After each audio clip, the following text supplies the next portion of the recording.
going on, guys? It's Kevin from the Kevin Powell Podcast. I'm here with Devin from, let's see if I get it, Sanguisugabogg. I already messed it up. Sanguisugabogg. Close. You gotta pronounce the G. All right, give it to me. Sanguisugabogg or Sanguisugabogg. Okay, that's how you say it. He did it right. I didn't. That's okay. You guys can do it right at home. What's going on today? You're at Louder Than Life, but you guys have the new album Hideous Aftermath coming out. Correct. Tell me about this. You guys had consistent albums, 2021, 2023, now 2025. What's been the biggest difference each time? Do you guys do different approaches with albums, different writing styles, anything at all? Yeah, I mean, we approach every album differently. Of course, like, the first full length in 2021, it was a pretty different lineup. We had our original guitar player who departed with the band like during COVID, and then now it's been like the most consistent lineup we've had.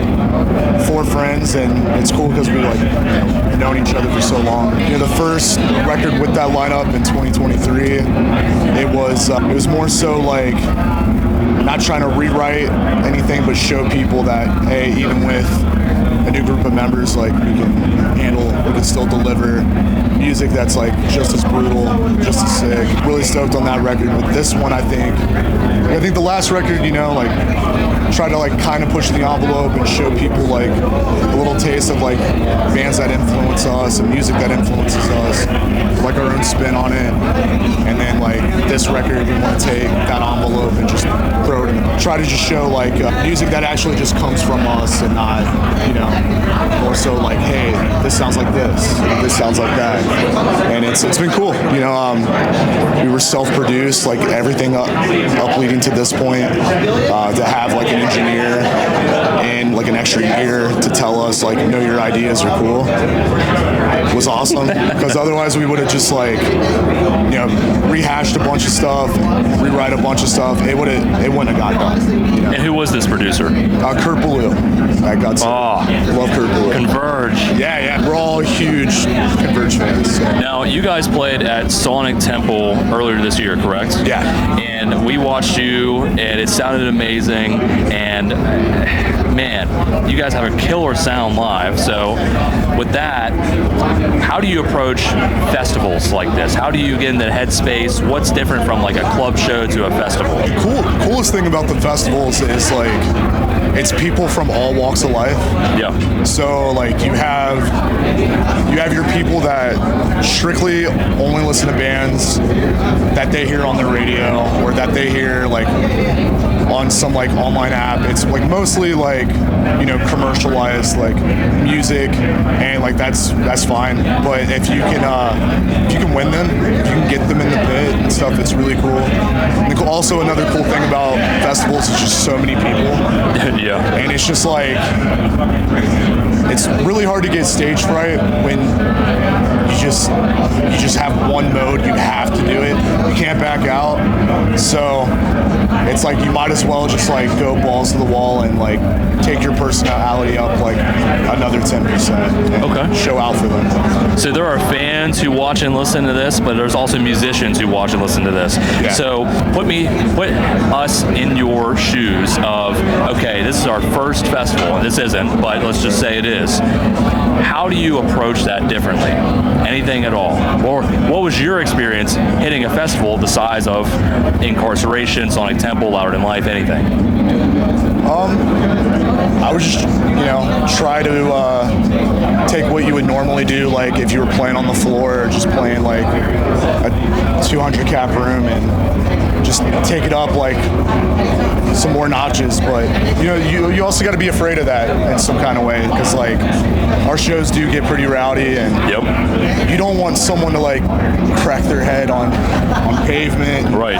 All kinds of stuff. So it's like, man, I talk a lot of, can we curse? Yeah. We talk a lot of shit like on stage and stuff. So it's like I could say that, and most people would get it. There's probably a bunch of people that are like, hey, that's not nice, or you're a douche, and it's like whatever. It's all in good fun. So it's different waters that you have to approach. But I think once you get the nerves shook out of you and you're a song or two deep in the set, then it just just becomes fluid. It's just all natural. Now, how about working with staff at festivals such as this? You guys are going to be on a tight deadline. You got this amount of time. You got to set up beforehand. What's going on backstage? Oh man, this shit's easy because they luckily we're in a country that has stagehand unions. You know, and cool people that load stuff and set up stuff for you, and they're there to help, and they're so stoked to help you.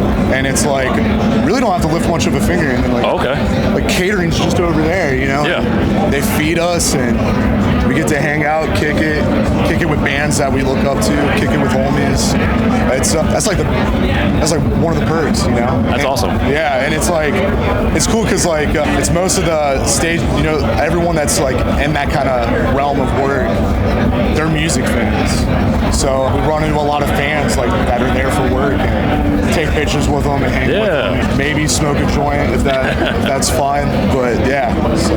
Awesome. Well, I'm glad that Danny Women Presents helps make you guys feel at home. I talked to a lot of different bands across the festivals, and they always say it's one of the best, if not the best. So I'm glad it just continues the trend there. Now, you guys don't really get a break after this because you got Despised Icon tour coming up, right? Correct. So tell me about that. I'm guessing Despised Icon, you looked up to them a little bit going into, 2000s, 2010s, and they got a new record coming out too, which, fuck, those 2 singles they put out are fantastic. Great. What are you most excited to do touring with those guys and the others on the bill?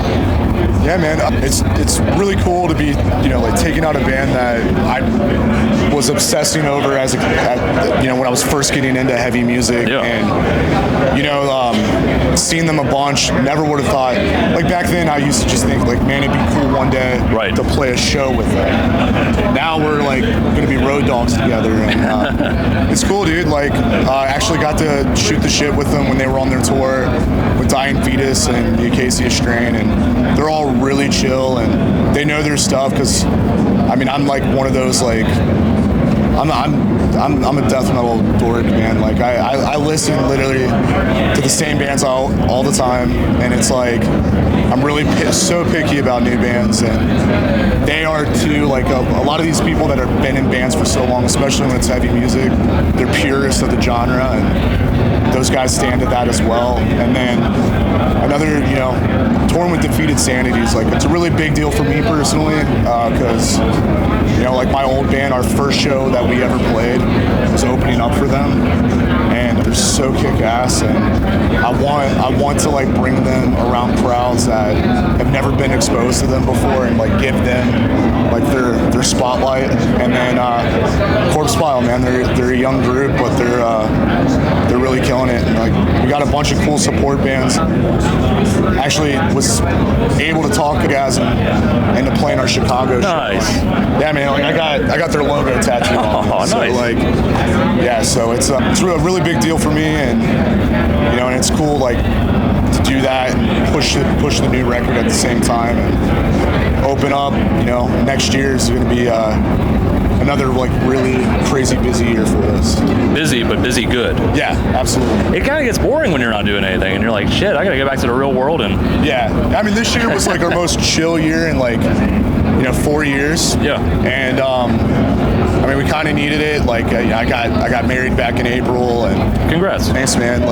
Sed wants to hang out with his daughter, and Cody's moving and all kinds of stuff. So it's been definitely growing up and doing this for so long up until this point.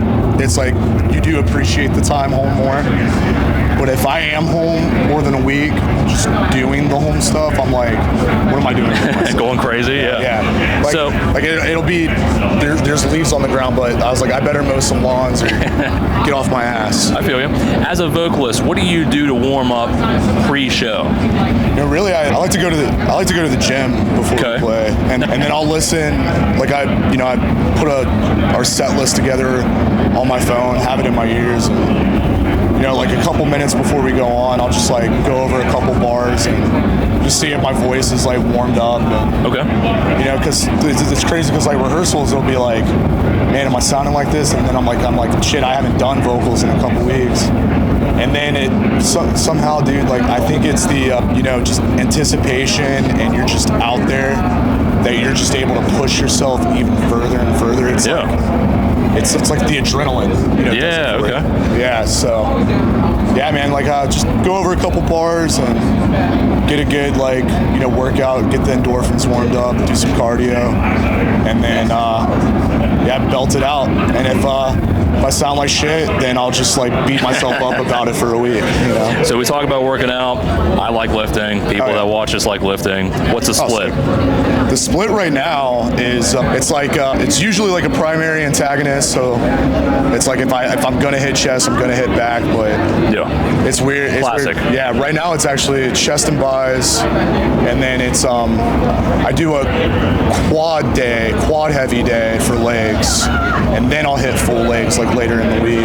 I'll do shoulders, and then I'll do forearms with shoulders. I'll do tris and back, and then a full leg day. And then every day I sprinkle in 12% incline on the treadmill, go to at least 4.6 miles per hour. See, he's ready for louder than life. 12 incline, damn. Yeah, man. Yeah, I've been trying to hit it heavy, especially now. my macros are anywhere between 400 to 4,400 calories a day. Whoa. Yeah, if I'm doing cardio, I'll push it to 360 carbs, and then protein anywhere between 225 to 250. Wow. Yeah. Amazing. I gotta step it up. You too. Everyone has to step it up. I'm trying to get up to 250. So. Well, my man. So, with 2026 on the horizon, you got the new album, you got the tour coming up. Any plans for 2026 that you can talk about? Yes and no. Okay. Definitely doing a really cool support tour that I can't wait to tell people about. Okay. But it is with the band that not only is huge in my eyes, but it's also a band you don't really expect. But I saw Cannibal Corpse all right. years ago, so it makes sense. And then it's a 7-week run, and doing a lot of overseas shows again, going back to Australia in the summer. Okay. In the summer this time, so I think that's their fall or winter, but perfect time. Yeah, either way, you don't want to die over there. Yeah. And then I think another headliner at the end of the year, doing Europe twice. So one of the European tours is confirmed. Fulci, who just played on the main stage. They're on the tour with us, and that band's great. From the moment I heard them, I was like, we got to do something with them. So finally coming together on that, it's going to be sick. Awesome. Is there any kind of advice you would share to any newer band, whether they want to tour or be on a festival or anything at all? Yeah, definitely, don't give up. Take a look at the waters. Honestly, don't be a clone of everything that's popular, because we came up at a time that death metal was still extremely underground, and so we never really had any expectations for it. So for us, be where we're at now, even being where we were at just a few years ago, it's nothing short of a blessing. Stay humble, and remember when you're doing this, as much as it is work, you have to prioritize, if you're on tour, prioritize being a tourist. Go see some cool stuff around the cities that you're in. Take it all in, and definitely stay bros with your people. You look at, I'm not talking shit, but you look at a band like Megadeth, okay? How many members have Megadeth had? So many, dude. And but they are, maybe I'm wrong, and if they come at me, I'm sorry. They get hired. It's their job to perform those parts in those songs. But those people quit. Exactly. Whereas the bros hang out, do stuff together. Exactly. I see it a lot. I'm not going to say who, but I've seen it a lot. Yeah. Especially at big festivals like this. But pros and cons, both sides, sure. Money, family, friends, whatever. Any final words you want to say to fans? Yeah, man. No, just thank you. You've definitely, your undying support has led me to do really cool shit, and it's only because of you guys. The biggest part of making it, is luck, and we're extremely lucky to have like such diehard fans out there. So thank you. Devin, appreciate a little bit of your time today. Make sure you check. Good to meet you as well. Make sure you check these guys out. Eat your protein. Hit the gym. No, I'm kidding. But for real, check these guys. Yes, up the carbs. Drink water. If you're at the festival, drink water. Can't express that enough. It's gonna be really hot. Go check out Kentucky Expo, and you can check out these guys on tour with Despised Icon and who? Defeated Sanity and Corpse Bile. That's gonna be this fall, and they have a new album called Hideous Aftermath. And it's coming out October 10th. Central Media. Yes, get ready for all that, and we'll see you next time.